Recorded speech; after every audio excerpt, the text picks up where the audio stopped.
स्वागत है आपका अपने YouTube चैनल पर। वीडियो को लाइक कर, चैनल को सब्सक्राइब कर, बेल आइकन भी दबाएं ताकि आने वाली वीडियो मिल सके सबसे पहले। तो चलिए शुरू करते हैं। अध्याय 6 त्रिभुज भूमिका। आप पिछली कक्षाओं में से त्रिभुजों और उनके गुणधर्मों से भली भांति परिचित हैं। कक्षा 9 में आप त्रिभुजों की सर्वांग समता के बारे में विस्तृत रूप से अध्ययन कर चुके हैं। याद कीजिए कि दो त्रिभुज सर्वांग सम तब कहे जाते हैं जब उनके समान आकार तथा समान माप हो। इस अध्याय में हम ऐसी आकृतियों के बारे में अध्ययन करेंगे जिनके आकार समान हो परंतु उनके माप का समान होना आवश्यक नहीं है। दो आकृतियों जिनके समान आकार हों समरूप आकृतियाँ कहलाती हैं। विशेष रूप से हम समरूप त्रिभुजों को चर्चा करेंगे और इस जानकारी को पहले की पाए हुए पाइथागोरस प्रमेय की एक सरल उत्पत्ति देने का प्रयोग करेंगे।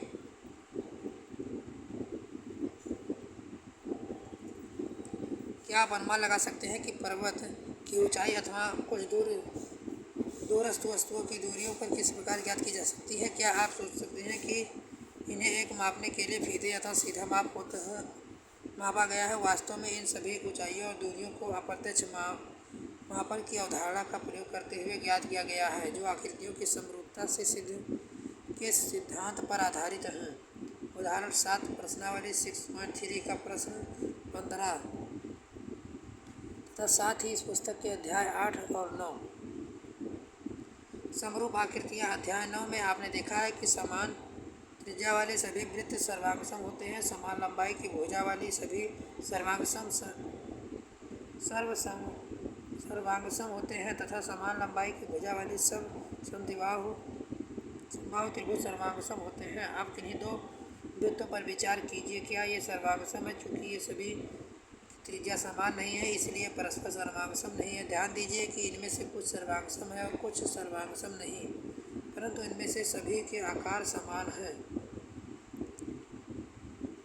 उपरोक्त चर्चा से हम यह कह सकते हैं कि सर्वांगसम आकृतियाँ समरूप होती हैं, परंतु सभी समरूप आकृतियों का सर्वांगसम होना आवश्यक नहीं है।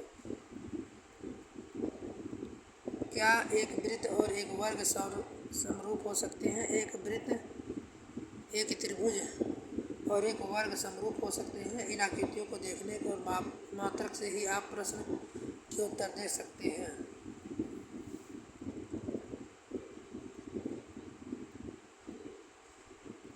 जब कोई फोटोग्राफर ही नेगेटिव से विभिन्न मापों की फ़ोटो प्रिंट निकालती है तो वह क्या कहती है? आपने स्पेड size, passport size, poster size photo के बारे में अवश्य सुना होगा। वह सामान्य रूप से एक छोटे माप की फिल्म, मान लीजिए 35 mm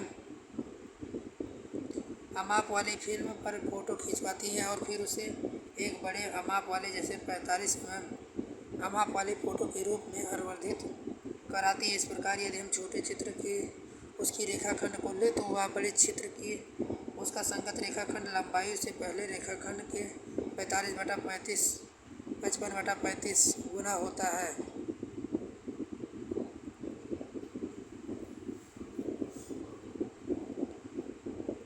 अपनी कक्षा के बारे में छत के किसी बिंदु O पर प्रकाश युक्त बल्ब लगाइए और उसके ठीक नीचे मेज रखिए। आइए एक समतल कार्डबोर्ड से एक बहुभुज मान लीजिए।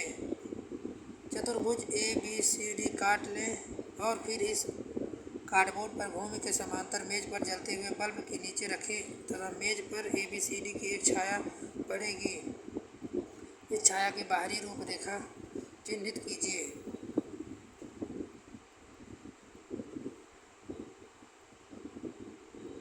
उपरोक्त आधार पर आप सरलता से यह कह सकते हैं कि आकृति 6.5 में दिए गए चतुर्भुज ABCD और PQRS समरूप हैं।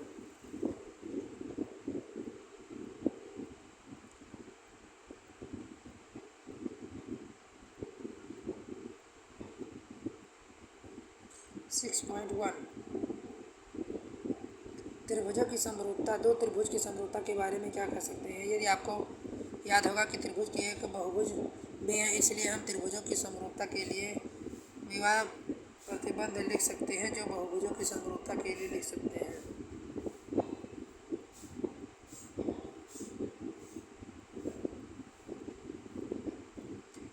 कोई कोण एक्स ए वाई खींचिए। उसकी एक भुजा ए एक्स पर कुछ बिंदु P Q T R B इस प्रकार अंकित कीजिए कि ए पी बराबर पी क्यू बराबर क्यू डी बराबर डी आर बराबर आर बी हो। यदि किसी त्रिभुज की एक भुजा के समांतर अन्य दो भुजाओं को भिन्न भिन्न बिंदुओं पर प्रक्षेपित करने के लिए एक रेखा खींची जाए तो ये अन्य भुजाएं एक दूसरे के अनुपात में विभाजित हो जाती हैं। ए डी बटा डी बी बराबर है ए ई बटे ई सी।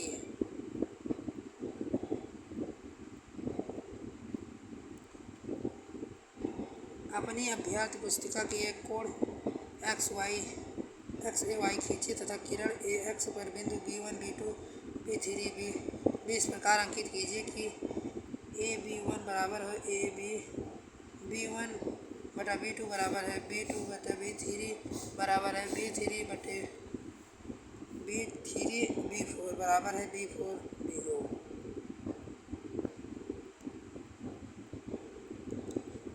यदि एक रेखा किसी त्रिभुज की दो भुजाओं को एक अनुपात में विभाजित करे तो वह तीसरी भुजा के समांतर होती है।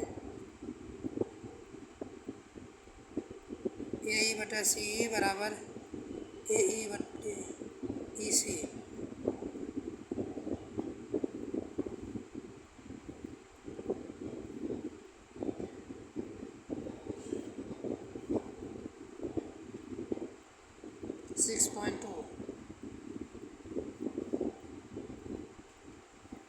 त्रिभुजों की समरूपता की कसौटियाँ। पिछले अनुच्छेद में हमने कहा था कि त्रिभुज के समरूप होते ही यदि फर्स्ट उनके संगत कोण बराबर हो, सेकेंड उनकी संगत भुजाएं एक ही अनुपात में हो, समानुपाती अर्थात होते हैं। त्रिभुज ए बी सी और डी ई एफ कोण ए बराबर कोण डी, कोण बी बराबर कोण ई, कोण सी बराबर कोण एफ। ए बी बटा डी ई बराबर है बी सी बटा ई एफ बराबर है सी ए बटे एफ डी।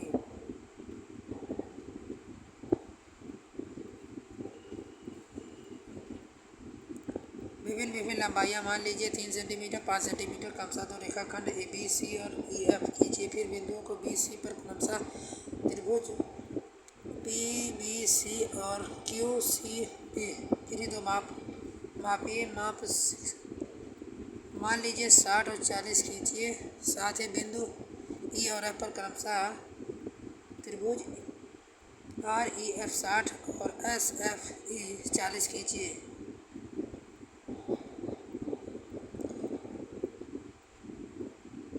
आप देख सकते हैं कि कोण बी बराबर कोण ई, कोण सी बराबर कोण एफ, कोण ए बराबर कोण डी अर्थात इन त्रिभुजों में संगत कोण बराबर है। इनकी संगत भुजाओं के बारे में आप क्या कह सकते हैं? यदि दो त्रिभुजों के संगत कोण बराबर हो, उनकी संगत भुजाएं एक ही अनुपात में हो तो इसलिए त्रिभुज के समरूप होती हैं।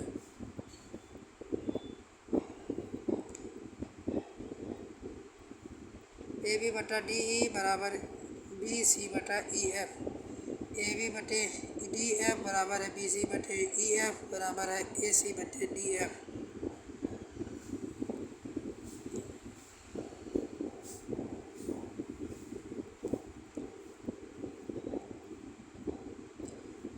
यदि दो त्रिभुज एक ही त्रिभुज की भुजाएं दूसरे त्रिभुज की भुजाओं के समानुपाती हो तो उनके संगत कोण बराबर होते हैं, इसलिए दोनों त्रिभुज समरूप होते हैं।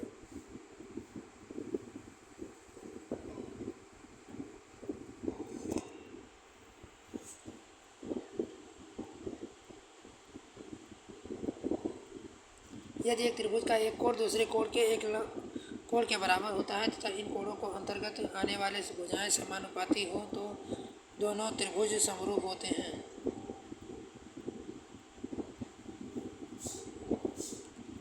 त्रिभुज ए बी सी समरूप है त्रिभुज डी ई एफ।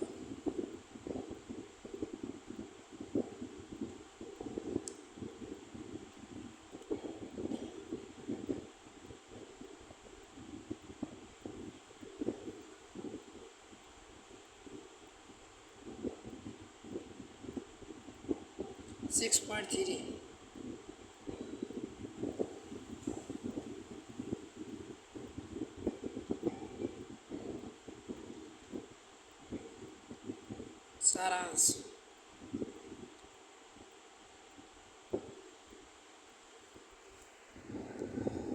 वीडियो को अपने दोस्तों के साथ शेयर करें। मिलते हैं नेक्स्ट वीडियो में, तब तक के लिए जय हिंद जय भारत।